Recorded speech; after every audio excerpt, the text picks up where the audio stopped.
She's one part executive, one part science and tech nerd, and one part starry-eyed dreamer. Coming to us from Proficiency, please welcome Catherine de Castro.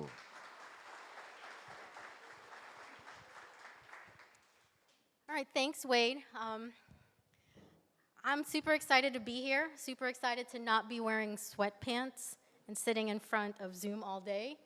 So I know we're supposed to be talking about 3D designs and simulations, and I'm going to get to that and why I believe in simulations from an immersive learning VR, AR perspective. But first, because I'm so excited to see people, I want to learn about the audience a little bit more. So, you know, people talk all the time about understanding your why. What's your purpose? Why are you here?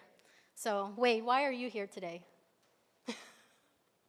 I'm here today because they pay me to be here. I wish I had a better answer. No, I'm here today because 3D printing and other forms of kind of 3D modeling are becoming more common, more accessible to people, and I'm interested to see the applications of having this technology out to the mass market. That's great. Anybody else volunteer? Why are you here today? All right, we got somebody back here who wants to tell us why he's here. Hello, I'm here because I started doing a little bit of like deep learning training and simulation. So I wanted to learn more about what's available in just the simulation area and 3D modeling and all of that. That's amazing. So today I'm here. Somebody volunteered me, but when I thought about why am I here today, a couple of reasons. One, I was told there was beer before and after the event. Two, when Amanda Ronan was organizing the event and I saw the agenda, I mean, I'm going to be honest, I am as far on the introvert scale as you can be. And most of the time, I try to avoid speaking engagements. I still remember the last one I did. It was an investigator meeting. So investigators are the people that do clinical trials on new drugs. And there were 500 plus people in the room. I was pregnant. I was hot. I almost fainted. I thought never again. But I saw when Amanda organized the event and she listed the agenda very specifically who's speaking, but then she ended it at 7:15, everybody goes home. And I thought, you know what, these must be pretty cool people organizing this event, right? I at least got to meet them, show my face. But the last reason is that many years ago, I was at a speaking engagement similar to this, and somebody stood up and said something that changed my life, my career, and the way I looked at clinical trials and pharma in general, and helped shape my future. Like, I come from the pharma industry. And what he said that really resonated with me is that every minute, one patient dies of malaria. And it just made it that much more critical, what we did for development, and why I'm in the company that I am at today. So the company we're in, we do simulated learning. We focus on the investigators. We're not doing these 300-page PowerPoint slides like I had to stand up and give. But the benefit of that is, you know, humans can't learn and pick up 300 pages worth of information. And in the company that I'm at today, Proficiency, we focus on the biggest risk areas. We focus on the mistakes that are likely to make, and these are patients, right? These are people that we're dealing with today. So if we could just minimize the risk to the patients, we can get the drugs out there faster. It means that we're saving lives faster. I'm particularly interested in the simulations, virtual reality space. A couple of case studies that I've either worked on myself and seen the benefits of, or it's something that we're working towards. I've read some studies, done some stats stuff, and in my hope for today, my third goal for being here is, as I was inspired by that speaker, hopefully at least one of you, we can change the world one at a time. We'll start thinking of things differently, start thinking of how you do things differently and the impact that you can make. So the thing that really got me very interested in simulations, virtual reality, AR, besides Star Trek and the holodeck, was I once read an article, and I think everyone here is familiar with paraplegia. It's a terrible, terrible thing, especially for people who are not born like that. But there's this one case study that I saw. It's a study that Duke's actually doing. And for years, many people have tried to do many studies, tried to like stimulate nerve growth. different medications, and they weren't able to solve that problem. But through virtual reality and simulation training, Duke has been able to have paraplegics, so they put on these VR goggles, they have like robotic appendages, and through that, some people have actually been able to regain control of their nerves and can stand up and walk again. There was even something in the news a couple of years ago where one of the people that was part of the study stood up and did a kickoff for World Cup soccer. So, I mean, pretty cool application, right? It's used a lot in the medical field as well. I think it should be more broadly used. I mean, simulations learning is not new to the world, but it's a little bit newer to clinical trials in my industry. There's stats there that say doctors who are trained on VR in lieu of a regular cadaver are 5 times less likely to make a mistake when they perform their first surgery.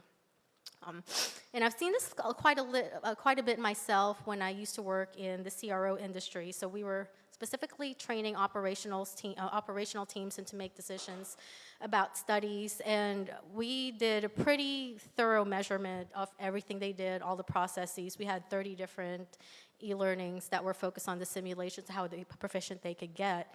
And when you measured the statistics of their performance as well as their engagement, the amount of time they saved, it was, not only was it more engaging, they retained the information. Something about the simulations, particularly when you add the virtual reality on augmented reality piece, I think with those mental repeats, for some reason, your body knows your conscious knows that it's not real, but your subconscious treats those mental repeats, and you actually gain that learning from behavior.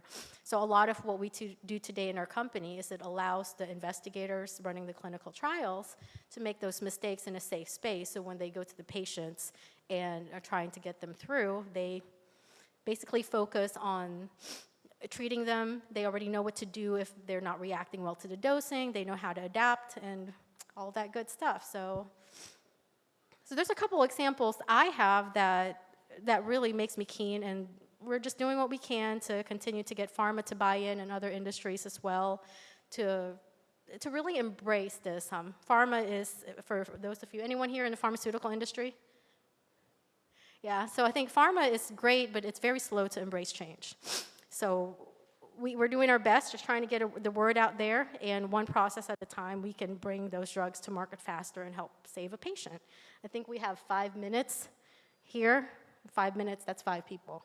So just makes it more critical to do what we do and keep focused on that. And I think that's it for me. I guess I accomplished my one goal too. If they told me this was a runway, don't fall left or right. And so I'm going to get off, and hopefully I don't trip on the way out. Oh, no, not time, not time. Yeah, it's time for Q&A. Oh, yeah, Q&A. All right. Yeah, stand up. All right. Not let you out that easy. Now, if you've got questions on 3D modeling and simulation in the clinical trial space, please raise your hand. We'll come with the microphone. You can ask your question and get a nice little swag bag fanny pack. So we've got a question over here to your right. Here you go. Hi. So I think it's fascinating to hear that, if you're practicing in VR first, that you can minimize the number of patients that you're impacting. And thinking about something like laparoscopic surgery, I wonder, from your opinion, as you get slightly more removed from patients in these ways, what do you think it does to the quality of care that people are getting? So it sounds like they're getting better care from the sense of less mistakes are being made, but also being a little more removed from that personal aspect. I think even if you're, do you have a specific role that you have in mind? That's for, okay. I mean, if you think about the theory behind simulations learning, really it's a chance to make mistakes, to practice the decisions, and practice making the right decisions in a safe environment. So that type of behavioral training, behavioral change, that's applicable to anything you do. It's applicable to surgery. It's applicable to soft skills and dealing with people. I know that a lot of actually I saw this in a museum once, so a lot of the anti-terrorist training, so when they train negotiators, they have a simulated scenario, so they're trained to negotiate with the terrorists but there's this facial interface that actually measures the movements of your face and can detect your emotions. Like as a negotiator, you're supposed to stay calm, supposed to not get angry, mad, emotional, because it helps you focus, be more logical. So yeah, so it's applicable across the board. Thank you. All right, next question is coming to you from your left. Yeah, I'm wondering about the difference. I understand the difference between augmented reality and virtual reality. I'm wondering if augmented reality is also showing up in how to train physicians or how you see that technology used in the actual operating room in the future. So the augmented reality, I have not done direct research like for the past year, so my knowledge may be outdated. I have this personal hope that AR becomes more mainstream. I have actually been waiting since 2016 for the HoloLens to be used by everybody. I don't know like who's familiar with it, but the first demo I saw of the HoloLens, so it's augmented reality, it's a Microsoft product. So if you're only using it for the computer, instead of having just a flat screen, you can move all the apps. Like anybody here like to have 20 different tabs open? You? Yeah. So the awesome thing about the HoloLens is if you're using it on the Microsoft Office, you don't just have your screen. You have all around you. You can have Excel in the back, PowerPoint in the front, all of your emails, everything around. When they have the screensavers are 3D. And I think the thing that really got me hooked was this robot game. I am a nerd. I pretend not to be sometimes. But there's this robot game where you had holographs where you wore on your arm, and it sensed the room around you, so it could actually make it look like there's robots tearing holes in the wall and coming at you. The experience is completely different. So, I mean, that's more personal, but I think with that, the primary benefit to me of augmented reality is we hear all the time you can only do VR but so long. People get dizzy, they get motion sickness, it disorients me too, but with AR, because you can see your environment and it's more blended into your environment, you can do it for longer, you can pause less. I don't know, you seem to have like quite a bit of knowledge into space too. Do you have anything to add to that answer? With the AR, VR? Yeah. I mean, if you don't, it's fine. I just know we were talking a bit.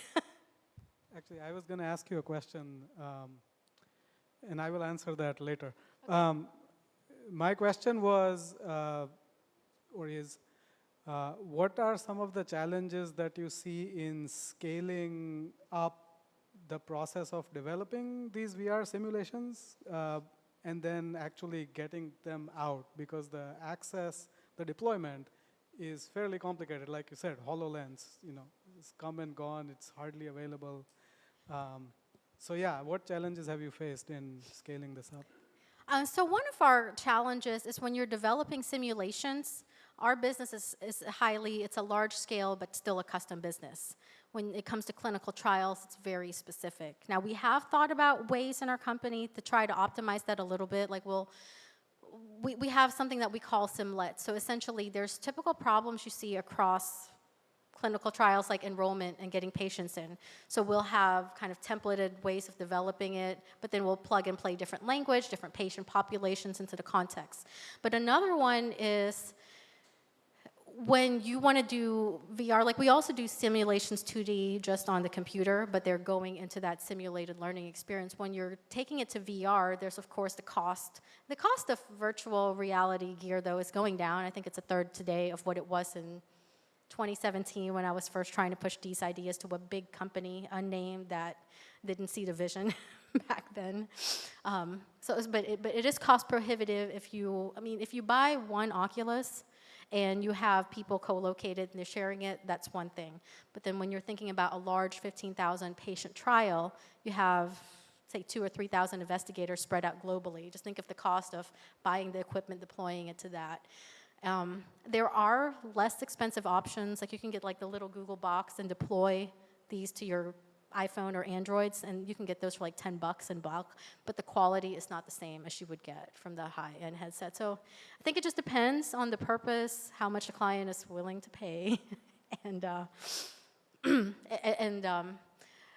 the level of benefit you would get from 2D versus a 3D simulation. All right, our last question coming right here.